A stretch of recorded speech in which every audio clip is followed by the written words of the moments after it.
أصدقائي المستمعين، يسعد فترة واحة الثقافة أن نلتقي بالشاعر الشاب الأستاذ أحمد الشيخ. أهلا وسهلا بك أستاذنا والصديق والأخ العزيز. اهلا بحضرتك يا استاذه منال، منوره دايما اذاعه اسكندريه وواحد الثقافه. الله يخليك يا رب. أنا عارفة إن أنت من الناس اللي هي ليها إصدار جديد في معرض الكتاب في دورته ال 56 المقامة حاليا. مظبوط. كلمني بقى، أنت رحت المعرض والجناح بتاع العرض كان شكله إزاي والحاجات دي كلها. كلمني بقى كأن إحنا رحنا معاك. هو المعرض نفسه حاجه عظيمه جدا جدا. انا بالنسبه لنا احنا ككتاب بنحس ان ده بيبقى زي ليله العيد كده، ناقص ان احنا ننزل نكبر في الشارع واحنا رايحين. هو فعلا عرس ثقافي سنوي الناس بتنتظره الحقيقه. بالظبط، حتى حطيت صورتي مع التذكره ومسكتها بوست وكتبت لبيك اللهم لبيك.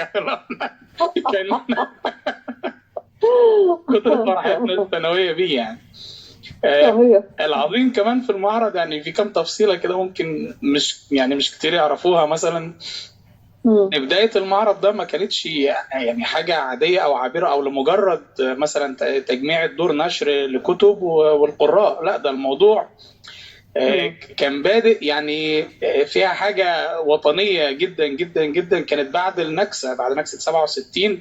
هو اول معرض اتعمل سنه 69، فكان بمثابه هزيمه معنويه للعدو. اللي هو ازاي مصر خارجه من نكسه يدوب من سنتين وبيعملوا حاجه بالعظمه دي، معرض بيضم الاف الكتب ودور النشر فكانت حاجه مبهره واستمر بعد ذلك الوضع لحد ما في 2006 اتصنف المعرض ده ان هو اكبر معرض للكتاب. كان بعد معرض فرانكفورت الدولي للكتاب، كان معرض القاهره الدولي ده هو اكبر معرض. وهو عموما في الشرق الاوسط برضه بيتصنف من اكبر المعارض. صحيح، في معارض في دول عربيه في الشارقه، في عدد من الدول العربيه، ولكن برضه لا يساوي المعرض بتاعنا. معرضنا احنا ما شاء الله من عمالقه المعارض زي ما حضرتك بتقول، تاني معرض بعد فرانكفورت. بالظبط. ده حتى مثلا السنه اللي عدت زاروا كام مثلا حوالي 4,800,000 زائر مثلا. السنه دي بقى بيشارك فيه ك 1345 دار نشر من 80 دوله مختلفه. ما شاء الله، ارقام خد. المعرض نفسه بقى كمزايا وكحاجات جميله، مثلا للشباب الصغير اللي هو لسه طلبه في جامعه مثلا او ما الى ذلك. من الناحيه الاقتصاديه مثلا هتبص تلاقي التذكره ب5 جنيه، ما زالت زي ما هي، مش ثمن اي حاجه، ثمن زهيد جدا. من حيث مثلا السهوله في التعامل. وفر لك ان التذكره مثلا ممكن يتم حجزها الكتروني، مش شرط مثلا طابور وشباك وما الى ذلك. حتى المواصلات للناس اللي جايه من المحافظات الثانيه من بره القاهره، لان المعرض طبعا بيجيب كل المحافظات سواء كتاب او قراء، كله. ايوه طبعا، جواز المعرض. موفر اتوبيسات، انا شفتها مكتوب عليها خدمه المعرض. فانت لو مش معاك عربيه او كده دي بسهوله جدا. انا ما اعرفش بصراحه هو الاتوبيس كان كام، بس انا شفت مكتوب عليه خدمه المعرض وما الى ذلك، فبسال اقول له لا ده بيودي للمعرض. غير بقى الفعاليات الثقافيه والفنيه اللي هي على مدار اليوم وعلى مدار كل ايام المعرض. تلاقي مثلا احتفالات، حاجات في الكلور، مثلا رقصات بتعبر عن مثلا الهويه الوطنيه بتاعتنا من كذا محافظه، الصعيد والبدوي والاسكندراني والبنبوط وما الى ذلك. حاجات مثلا صوفيه وتواشيح كده. كل الجمعه مثلا اول جمعه وفروا خطيب وفتحوا، كان منظر برضو مثلا جميل جدا. صحيح. فكرة تانية، فكرة الأمان والتأمين نفسه. في ظل العدد المهول ده ما شاء الله الحمد لله، ربنا يديم علينا نعمة. مفيش مثلا مشكلة، مفيش مشاجرة، مفيش حد بيتعرض، مفيش تحرش، مفيش سرقات، مفيش أي حاجة من الحاجات دي. بالظبط. فمسألة التأمين والأمان حاجة بنشكر جدا القائمين على المعرض بصراحة التفصيلة دي. حاجة تانية مثلا موقع المعرض نفسه بيوفر لك خريطة كاملة ازاي تتحرك في الدور جوه، مستحيل تتوه مثلا.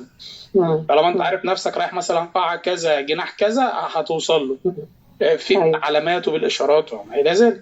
فحاجه عظيمه بصراحه جدا يعني ومبهره. اللافتات الارشاديه دي يعني حاجه هايله بصراحه. بالظبط. حاجه يعني ازيدك من الشعر بيت بقى، في بعض الناس كمان بيهمها قوي قوي ان هي تروح مكان يبقى فيه يعني الخدمات متوفره، زي الكافيهات، زي بعض المحلات فيها مأكولات وكده، وبرضه بأسعار في متناول الجميع. حاطين في ذهنهم برضو ان اغلب الناس اللي بتبقى موجوده في المعرض هم شباب، فبرضو يعني مصروفهم على قدهم، فالحقيقه ان هم موفرين حتى دي بشكل رائع. وده مش للسنه دي بس، دي سنوات عديده يعني ماضيه كمان. كل سنه فعلا. يمكن السنه اللي فاتت الحقيقه انا كنت في المعرض، وكانوا بعض دور النشر كانوا يعني متضايقين ان الاهتمام بيهم ما كانش يعني كبير، لان كان الناس القائمين على المعرض كانوا يعني قياده مشيت وقياده اخرى تسلمت الدفه، فكان الموضوع ما كانش يعني مترتب له بشكل جيد. بس انا شايفه ان السنه دي لا، الموضوع مترتب له بشكل جيد جدا اكتر من السنه اللي فاتت يعني. بالظبط. لا المره دي منضبط فعلا يعني، وكل ما تاخد حقها يعني. لكن فكره مثلا الدعايه، او ان انت مثلا تحجز بانر معين مثلا بالدار الخاصه بيك من بعض الدور اللي هي كبيره وكده، دي قصه ثانيه اقتصاديه يعني. حزب الدعايه برضو يعني هم غصب عنهم. طبعا. انا موفر بانر وانت كدار جيت اخدت المكان ده وعملتيه دعايه ليكي، ده خلاص ده من حقك يعني. ايوه، ما هو لازم، مش المفترض ان المعرض يخسر يعني، على الاقل يبقى فيه حتى هامش ربح معقول يعني، بحيث ان احنا نقدر نستمر في اقامه يعني مثل هذه المعارض بالفعل. بالظبط. تعالوا بقى نتكلم بقى عن ديوانك الجديد. يلا بينا.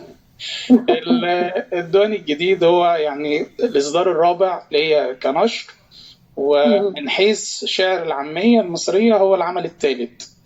الديوان اسمه الناس اللي جوه، صدر برضه عن دار ارتقاء.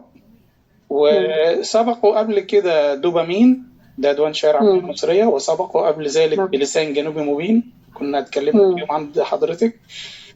كان في روايه بقى يعني ما بين الاثنين دول، كان في روايه اللي هي فجورها وتقواها. ده العمل الوحيد الروائي يعني، لكن غير كده هم الثلاث دواوين العاميه المصريه. تمام. الناس اللي جوه حاجه يعني في تفصيله جديده، الواحد بيجرب حاجه يعني ايه، هي المربعات او الواو مثلا بتاع الجنوب، لا هي حاجه اسمها الابيجراما. وقصيده الابيجراما دي اللي هي يعني بتعتمد على التكثيف والاختزال، اللي هو نص صغير وبيكون متضمن لحكمه ما يعني بتخطفك كده في الاخر مثلا، حاجه شبه تفاصيل القصه بس هي شعرا. زي الاقصوصه يعني، الاقصوصه الصغيره. ده يعني كحجمها، ولكن هي طبعا ككتابه مكتوبه طبعا ايه بنظم شعري يعني بشعر العاميه. بس فجربت المساله دي في النص الثاني من الديوان، وفي نصوص طبعا طويله عاديه في الاول، بس النص الثاني بيعتمد على الفكره دي. خرجت. بيعجبني جدا في حضرتك انك دايما بتحاول يعني تجدد في شعرك، تجدد في كتاباتك. ده برضو راجع لانك انت يعني خريج معهد نقد برضو. بالظبط. طبعا اكيد فرقت معايا الاكاديميه يعني. هو الواحد اصلا يعني انا دراستي بعيده، الاساسيه بعيده عن الفن والادب وما الى ذلك. دراستي كانت في القانون، حتى الماجستير كان في القانون، ولكن الشغف الكتابه طبعا واخد يعني نصف ذهنك زي ما بيقولوا. اليمين مش عارف عمل والشمال ابداع تقريبا او العكس. بيقولوا الجماعه الكتاب. فقلت لا انا لازم يعني اروح لاهل الموضوع واتعلم. طبعا هي الموهبه ما حدش بيعلمها لحد، ولكن انت بتعرف الاسس علم وثقافه بتنمي ذهنك يعني. حتى الصور مثلا والمخيله نفسها اللي بتدخل جوه دماغك، المزيكا نفسها بتفرق لما بتسمع مقطوعه معينه، بتشوف عرض مسرحي معين بيفتح لك مدارك، فيلم لما تحلل فيلم مثلا سينمائي، كل الحاجات دي بتنور في دماغك من جوه، فبتديك صور تانية جديد، بتديك تشبيهات جديدة، تفتح لك مدارك جديدة. وده برضو ظهر يعني في بعض النصوص. فكرة مثلا في حاجة مشتركة ما بين كذا فن، اللي هي مثلا الإيقاع نفسه، اللي هي تكة الإيقاع بانتظام. قال لك مثلا بيشبهوها بنبضات القلب بتاع الإنسان، انها منتظمه، او خطواته في المشي دي حاجه منتظمه، في الموسيقى وفي الفن التشكيلي وفي كذا حاجه.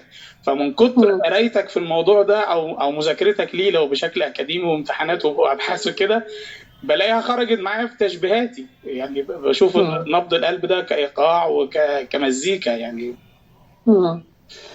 برضه ده ظهر يعني. طيب يعني احنا عايزين بقى يعني نص شعري من نصوصك الجديدة، ويعني ده الأقرب لقلبك. نقول نص طويل ولا من الحاجات اللي هي كأمثلة صغيرة كذا نص صغير؟ ما احنا برضو عايزين الأمثلة للنصوص الصغيرة، عشان برضو دي حاجة جديدة يعني ما سمعناهاش قبل كده. تمام. مثلا يعني مثلا عن الأم، في حاجة بتقول تصحى الفجرية تسر سواد الليل وتنادي الصبح عشان يطلع في وشوش الناس، وتغربل من الأيام قسوتها وتهش الفكر بطرحتها، ونصابك قبضة وحسيتها ترقيك بالناس. جميلة جميلة رائعة. لا لا ويعني زي ما بيقولوا ايه، الموروث نفسه باين قوي فيها يعني. طبعا فكره الطاقه وكذا دي مثلا كتبت وانا في اجازه في البلد مثلا على رجلين والدتي ونايم، فلاقي بتغطيني بالبتاع. لسه يعني بعد عدى 30 بشويه ولسه لما تروح لها ربنا لا الام دي يعني حتى لو الواحد بقى عنده 70 سنه وامه موجوده بيبقى حاسس ان هو طفل بالنسبه لها برضه. بالظبط، هم بيشوفونا كده برضه. مساله بقى السينما والمسرح ودخلوا ازاي عندك في الشعر. يعني في مثلا نص صغير اسمه الوتر برضه بيقول: ساعات اسرح اشوف فيكي وتر مشدود في وسط العود، ولقطة تختزل مطرح، فرش ألوان بترقص سولو على الفستان، عينيكي بوابات مسرح. ده مثلا جميلة أوي برضه، جميلة أوي أوي.